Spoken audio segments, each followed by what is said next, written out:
Hello दोस्तों, कैसे हैं आप सब लोग। आज मैं आपसे इंग्लिश लैंग्वेज के बारे में कोई बात नहीं करूंगा, ग्रामर की नहीं, वोकैबलरी की नहीं। आज मैं आपसे बात करूंगा कुछ ऐसा है जो पिछले कुछ घंटों में बहुत ज़्यादा चर्चा में रहा है। क्या हम वापस एक ऐसी त्रासदी की तरफ बढ़ रहे हैं जो हमने 5 साल पहले देखी थी। मैं बात कर रहा हूं कोविड-19 वायरस के बारे में।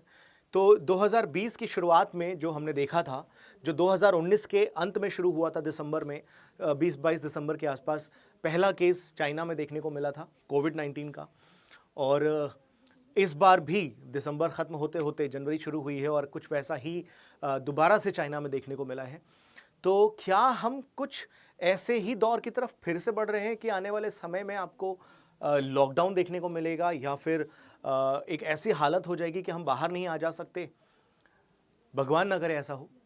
तो चलिए आगे बढ़ने से पहले मैं आपको एक वीडियो दिखाता हूं।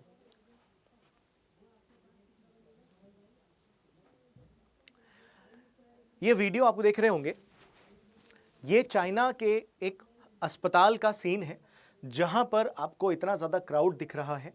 एक अस्पताल में इतनी ज़्यादा भीड़ है।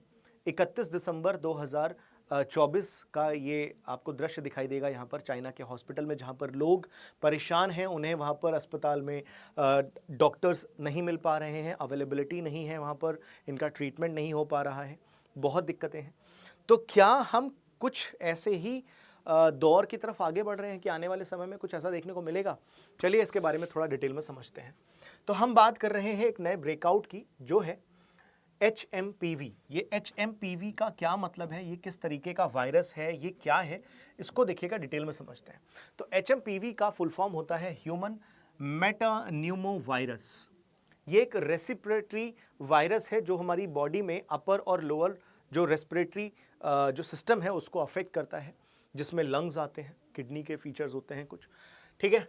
तो ये हमारी बॉडी में क्या करता है, चाहे वो किसी भी एज ग्रुप का बंदा हो, बच्चा हो, यंग हो, बूढ़ा हो, तो बच्चों से लेकर के बड़ों तक की जो कैटेगरी है उसमें रेस्पिरेटरी सिस्टम पर अटैक कर रहा है ये वायरस। और इस वर्ड को अगर आप ब्रेक डाउन करेंगे तो यहां पर आपको दिखेगा ह्यूमन मेटा न्यूमो वायरस। तो ये जो मेटा वर्ड है ना, ये बड़ा खतरनाक है अपने आप में। जब हम मेटा वर्ड का यूज़ करते हैं तो चीज़ें एक डायमेंशन में लिमिटेड नहीं होती हैं, वो किसी एक बड़े स्पेक्ट्रम में बात होती है। जैसे कि आपने देखा होगा फेसबुक में जो मेटा वर्ल्ड उन्होंने क्रिएट करने की, मेटावर्स क्रिएट करने की बात की है। आपने एवेंजर सीरीज़ में भी देखा होगा, मेटा यूनिवर्स की बात होती है। तो वो एक बहुत बड़े लेवल पे बात होती है। तो हाँ, ये चिंता का विषय तो है। चलिए थोड़ा सा डिटेल में समझते हैं ये वायरस है क्या और इसमें क्या सिम्टम्स आते हैं। तो पहले हम HMPV की सिम्टम्स की बात कर लेते हैं। खांसी, बुखार नॉर्मल सा हमें लगता है, लेकिन ये एक अलग तरीके से बॉडी में अफेक्ट करता है। नेज़ल कंजेशन होती है, नाक से सांस लेने में तकलीफ होती है, क्योंकि एक म्यूकस होता है जो हमारी बॉडी में आकर के जम जाता है। उसके बाद क्योंकि कंजेशन है नाक में, तो आप सांस सही तरीके से नहीं ले सकते, ब्रीथ जो है आपको तकलीफ होती है ब्रीदिंग करने में। और अगर ये सिचुएशन बहुत ज़्यादा बढ़ जाए, सीवियर हो जाए, तो फिर ये जो आप देख रहे हैं दो टर्म्स, एक न्यूमोनिया और दूसरी ब्रोंचाइटिस, ये आपकी बॉडी में डेवलप होते हैं। और न्यूमोनिया आप सब लोग जानते हो कि कितनी ज़्यादा खतरनाक होती है अगर उसे टाइमली ट्रीट ना किया जाए तो। ये हो गए सिम्टम्स। अब ये फैलता कैसे है, जो चाइना में हो रहा है वो स्प्रेड कैसे हो रहा है। तो दोस्तों, ट्रांसमिशन होता है इसका, मतलब ट्रांसमिशन का मतलब है फैलना। तो सिक्रिएशंस फ्रॉम कफिंग एंड स्नीजिंग, जैसे कोविड के टाइम पर हुआ करता था, खांसने से, छींकने से जो वायरस से एक से दूसरे व्यक्ति में फैलते हैं, ये बिल्कुल उसी तरह से फैल रहा है। और अभी तक, जब तक मैं ये वीडियो रिकॉर्ड कर रहा हूं, चाइना में एक अच्छा खासा नंबर है जो मौत का आंकड़ा है, मतलब काफ़ी लोगों की वहाँ पर मौत हो चुकी है इस चीज़ से। तो क्या घबराने की ज़रूरत है या थोड़ा सा सतर्क होने की ज़रूरत है, इस बारे में हम बात करेंगे। फिलहाल इसके बारे में समझते हैं कि अगर पर्सनल कॉन्टैक्ट बने, है ना, जैसे कि हमने कोविड के टाइम पर डिस्टेंस मेंटेन करना शुरू किया था, अगर वो नहीं मेंटेन किया जाएगा तो ये बहुत तेज़ी से फैलेगा। Touching contaminated surfaces and then touching the mouth, nose और आईज। मैंने किसी चीज़ को छुआ जो संक्रमित थी, मान लीजिए कि कोई व्यक्ति यहाँ खड़ा है, उससे छींक आ गई और वो किसी टेबल के पास खड़ा था जिसमें एक वाटर बॉटल रखी हुई थी, वो छींक के चला गया, तो उससे जो निकला वायरस वगैरह वो तो उस बॉटल पे थे, और वही बॉटल किसी ने पकड़ लिया या पानी पी लिया तो उसके चांसेस बहुत ज़्यादा हैं। This is called transmission. तो ये आपको पता चल गया कि कैसे फैल रहा है। इसके बाद बात करते हैं कि सबसे ज़्यादा रिस्क में कौन सी कैटेगरी के लोग हैं। कौन सी कैटेगरी के लोग हैं जो सबसे ज़्यादा रिस्क में हैं? हाई रिस्क ग्रुप्स, छोटे बच्चे, जो यंग चिल्ड्रन हैं, सबसे ज़्यादा वल्नरेबल होते हैं। वल्नरेबल का मतलब जिन्हें प्रभावित होने का खतरा सबसे ज़्यादा रहता है। और जो एक ऊपर की कैटेगरी के लोग हैं, 50 के ऊपर जो लोग हैं, वो भी, क्योंकि उनकी बॉडी भी वल्नरेबल होती है। एक बच्चे से लेकर अडल्ट होने तक जो लाइफ रहती है, फिर अडल्ट से जब बूढ़ा होता है इंसान, तो बूढ़े के बाद वाली जो लाइफ होती है वो फिर से बच्चे वाली, मतलब बॉडी में जो एक तरीके की शक्ति होती है, जो ताकत होती है, वो उसी लेवल पर आ जाती है ना। तो फिर ये जो यंग चिल्ड्रन हैं और ओल्डर एडल्ट्स हैं, इन्हें थोड़ा ज़्यादा सतर्क रहने की ज़रूरत है।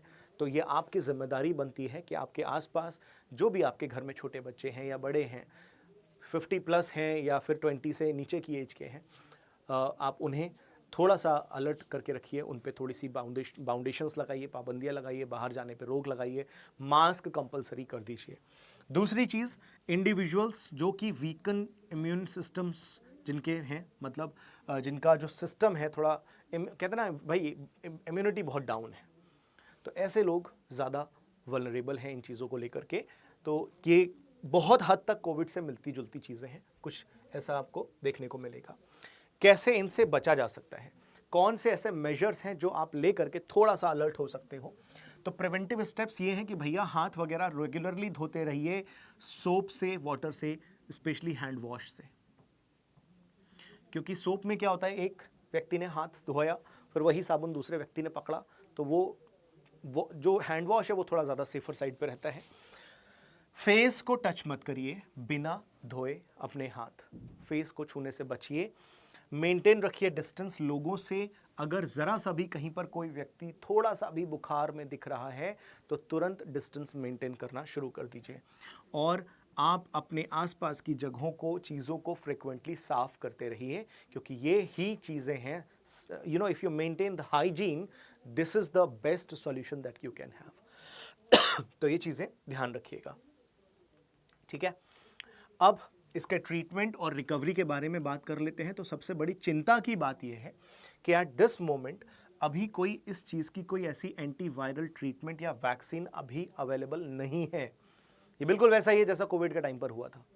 हालांकि इस तरीके का एक ब्रेकआउट 25 साल पहले देखने को मिला था, ठीक है।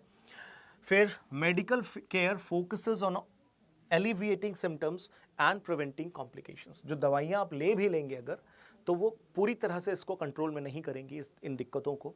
वो बस एक हद तक लिमिट कर देंगी। एलिविएट का मतलब होता है कम कर देना, ख़त्म नहीं कर सकती हैं। दवाइयों से ये ख़त्म नहीं होगा, एक हद तक रुक जाएगा, रुकेगा वो फिर बढ़ेगा। और खुद जो आप अपनी केयर कर सकते हैं वो क्या है कि भाई हाइड्रेटेड रहिए, पानी पीजिए, स्पेशली गर्म पानी पीजिए, गुनगुना पानी पीजिए, और use over the counter medications for symptom relief. अगर आपको ज़रूरत होती है तो आप तुरंत मेडिकेशन पर चले जाइए, मतलब मेडिकेशन शुरू कर दीजिए। रेस्ट जितना ज़्यादा करेंगे और बाहर जितना ज़्यादा जाने से बचेंगे, वो सबसे ज़्यादा आपकी मदद करेगा। तो थोड़ा सा चिंता का विषय है। अभी एकदम से क्या होता है ना, सरकार भी ऑफिशियली अनाउंस नहीं करती हैं। चाइना में कितने ज़्यादा सीरियस कंडीशन है ये गवर्नमेंट अनाउंस नहीं करेगी, लेकिन वहाँ पे जो वीडियो स्प्रेड, आप गूगल करके देखिए, आप यूट्यूब करके देखिए, आपको हज़ारों वीडियोज़ यहाँ पर मिल जाएंगे। तो ये थोड़ा सा चिंता का विषय तो है। दूसरी बात, इंडिया की गवर्नमेंट भी अभी एकदम से अनाउंस नहीं करेगी कि भाई यहाँ पर दिक्कत है, ठीक है। तो अगर है तो आपको ये चीज़ देखनी पड़ेगी। मुझे लगता है यहाँ तक सारी चीज़ें, आपको थोड़ी बहुत जानकारी जो है हेल्पफुल रही होगी। अलर्ट रहिए, थोड़ा सा आप लोग चीज़ों का ध्यान रखिए। ये वायरस, भाई अगर आपका घर से बाहर बिना जाए काम हो रहा है तो मत जाइए, घर के अंदर रहिए। यही एक चीज़ है जो आपको थोड़ा सा प्रोटेक्ट कर सकती है। क्योंकि एक थॉट है, कोट है जो आप सब लोग जानते हो, that prevention is always better than cure, ठीक है।